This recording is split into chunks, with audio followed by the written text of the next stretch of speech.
Hello all my friends, it's nice to see you again. I hope you've had a chance to go outside in this beautiful weather and enjoy the sun and playing on the grass. I've been outside quite a bit too. I've gotten some sun and I've gotten lots of bug bites too. But that's okay. I'm glad to have the sunshine and summertime coming.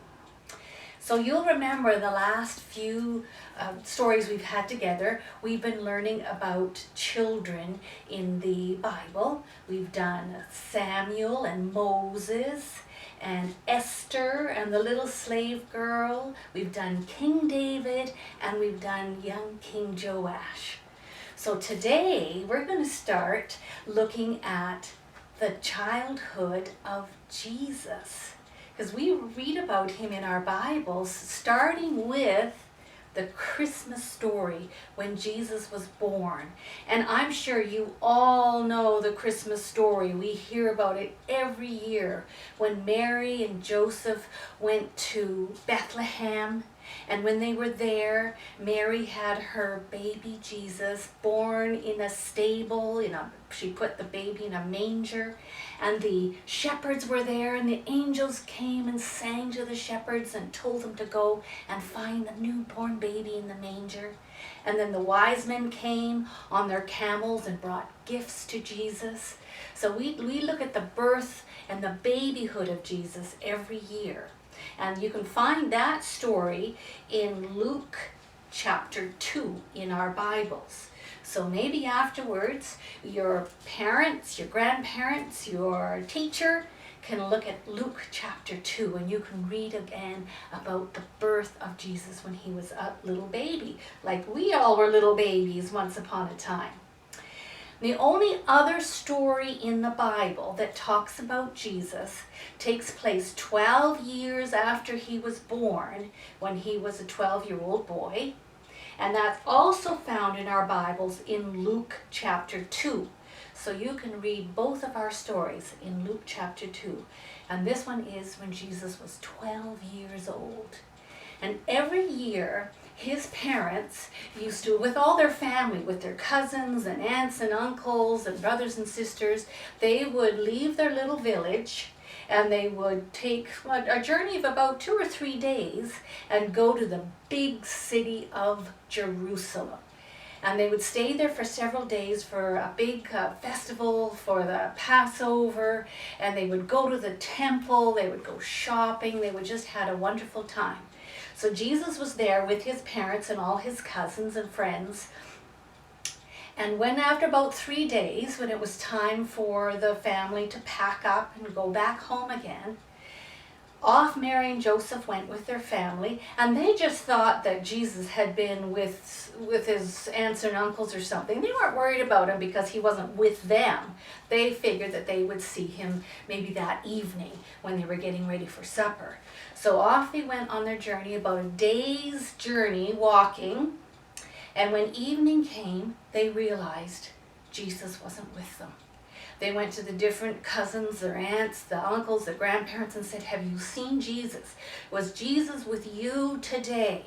And everyone said, "No, not with us." They asked Jesus' friends, his playmates, "Was Jesus with you? Did you see Jesus today when we left Jerusalem?" No. Nobody had seen Jesus. Everyone thought that Jesus had been with somebody else.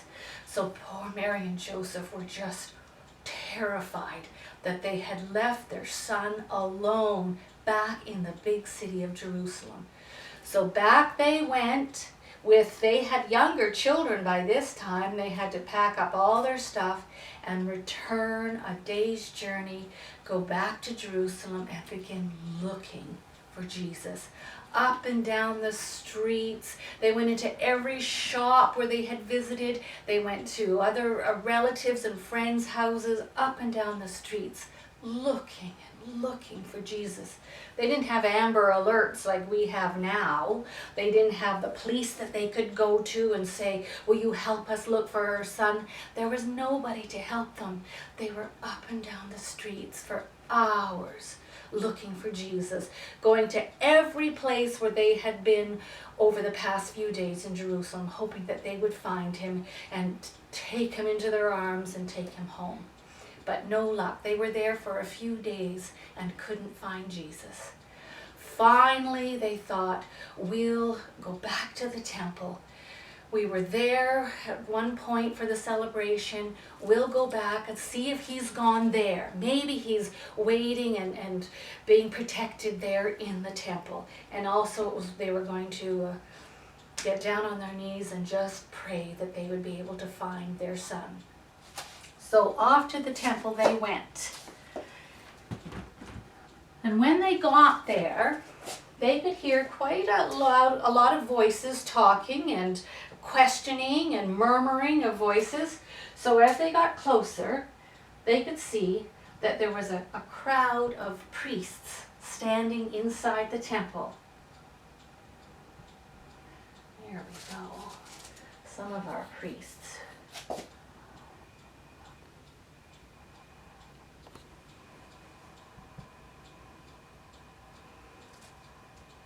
There we are.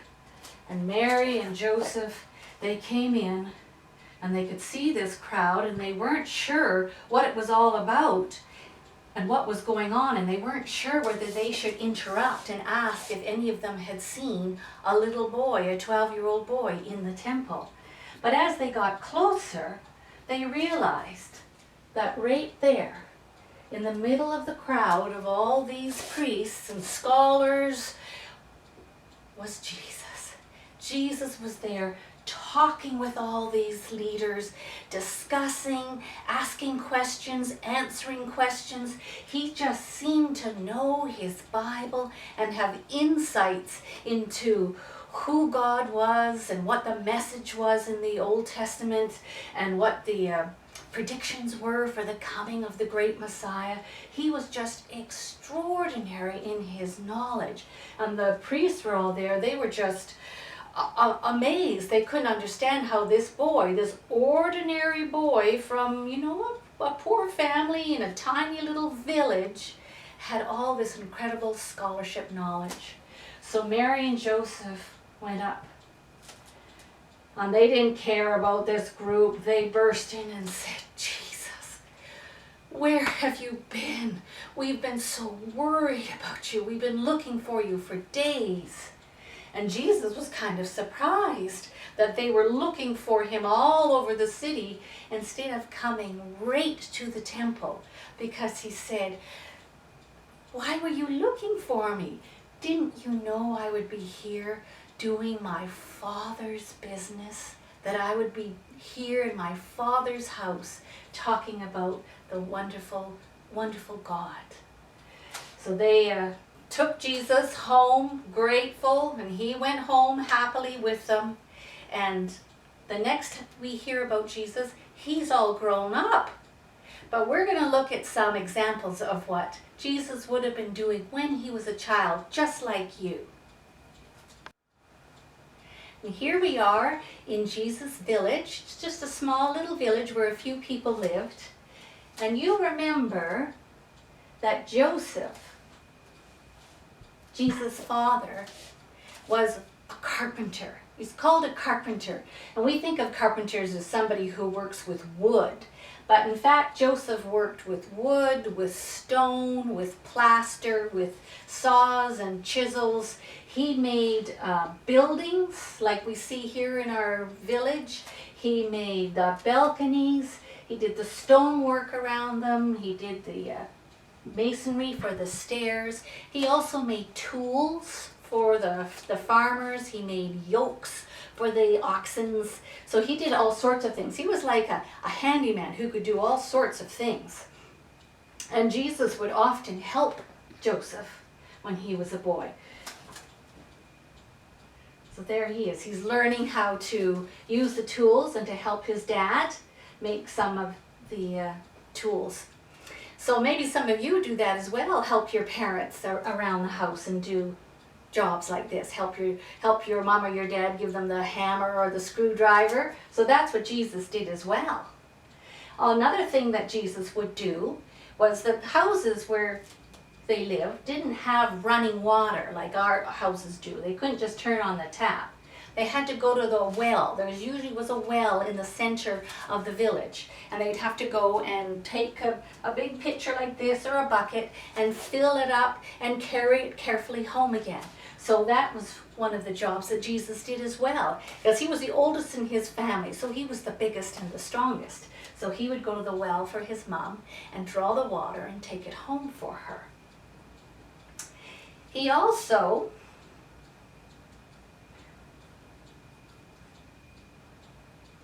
would look after some of their animals.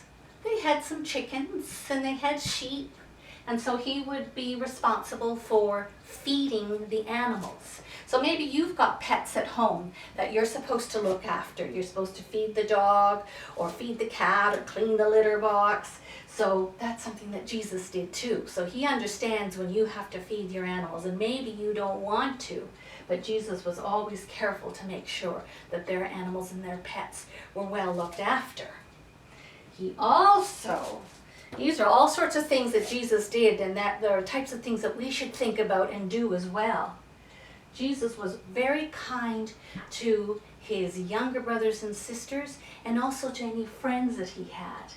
So if he had, here he's got some grapes, and he's sharing them with his younger sister, and also with other children that might be neighbors of his. He would also share with them as well. So if we are trying to practice to be like Jesus, this is something we can think about. If we've got a special treat and we want it all for ourselves, we have to remember that Jesus always shared what he had, because it was such a loving thing to do. So here we are at home, at Jesus' home, where his mother Mary was. And Jesus, just like you, would help his mother around the home. And maybe you've done this. Maybe you've swept under the table after a meal and you've swept up the crumbs, or maybe you've helped with the vacuuming or dusting or gathering up the dishes. So Jesus used to do that too. So he understands when you're a child and there's other things you'd rather be doing, or you don't like it when your mom or your dad asks you to do a favor for them or do a chore. But Jesus did chores for his mom and for his dad all the time. So that's something for us to remember, that if we want to be like Jesus, then when our parents ask us to do something, we do it because they're our parents. So Jesus would help with the chores, and also, just like you, Jesus was homeschooled. Because many of you, I think, have been at home quite a bit from school and having to do your learning online, or maybe your parents have had to help you with your schoolings. So Jesus had his schooling at home as well. So his mom or his dad would read to them from the Bible and help him to read as well, and helped him to memorize verses, and just to learn the different things that they learned at school. So Jesus understands as well when you're at home and you're not happy having to learn and do your schooling at home, and you'd rather be outside, you just hate sitting there. Jesus understands, because he was homeschooled too, and he was probably had other things that he needed to do as well, but he also knew how important it was to learn to read and write and do his math and do all those other classes that we have to do. And also he rather enjoyed being with his mom and his dad and learning together and studying together and discovering things. And he really enjoyed reading his Bible, because we know that the Bible is about his Heavenly Father, God in heaven. So he really enjoyed that too. Now, other things that Jesus used to do when he was a child, just like you. He would have his different meals, whatever his mom prepared for him. He would eat it, and he was always very grateful. He might have even helped her prepare the meal, cut up things, or set the table, or get the chairs, or get his brothers and sisters to come.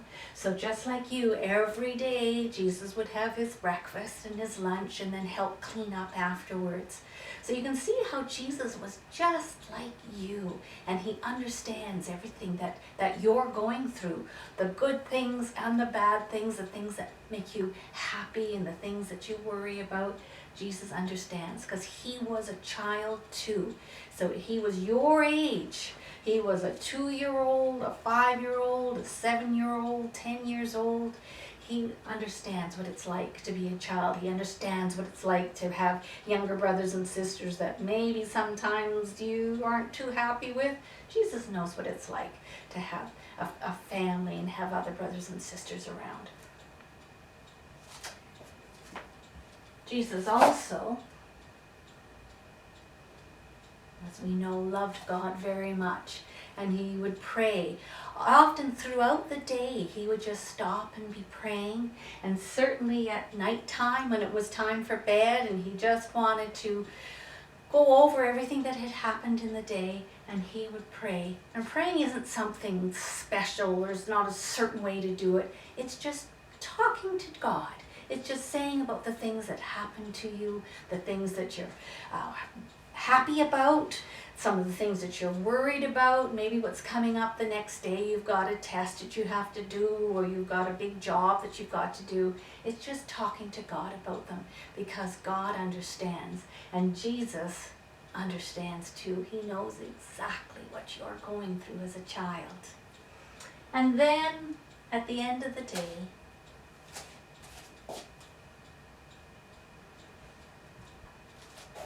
Jesus would go to bed just like you do. Every night he would have to go to bed.